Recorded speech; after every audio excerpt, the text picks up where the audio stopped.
জীবনের এমন একটা পর্যায়ে আসছি যেখানে কে থাকলো, কে চলে গেল, কে কি ভাবলো, সেটা নিয়ে পড়ে থেকে সেটা নিয়ে আরও চিন্তা করে বিমর্ষ হয়ে যাওয়ার সময়টুকুও নেই।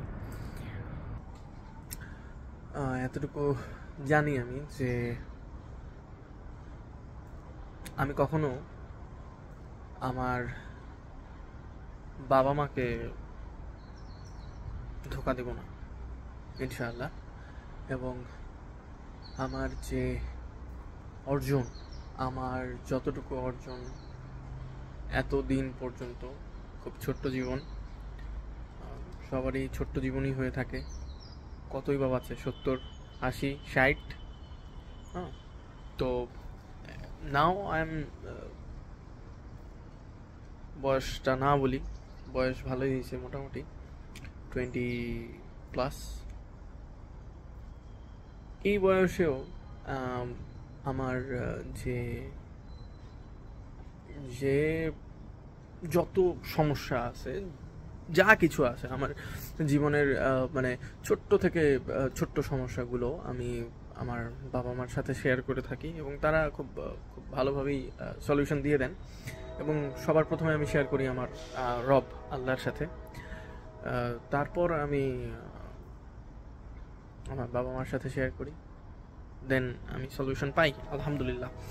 সো এখন কে কি ভাবতেছে, কে কি মানে চিন্তা করতেছে, কার কি হইলো না হইলো, এগুলো দেখে লাভ নাই।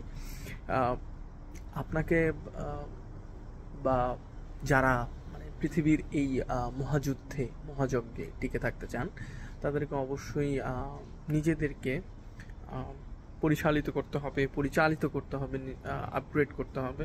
একটা সময় আসবে যখন আপনি বুঝবেন যে আগের মেথড, আগের যে থিওরি, সেটা চলবে না। সবসময় ভাববেন না যে আপনি সবসময় সঠিক থাকবেন। সাপোজ একটা উদাহরণ দিই, যেমন ধরতে পারেন, কি উদাহরণ, আগের আগের সময়গুলোতে মাটির বাড়ি ছিল।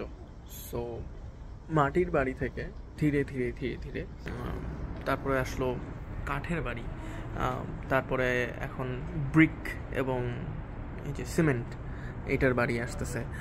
দেন সার্জিক্যাল ডিপার্টমেন্টে এইরকম লাইট ছিল আগে, এখন এগুলো মানে ইউজেবল না, এই জন্য এনাদেরকে ফেলে দেওয়া হচ্ছে।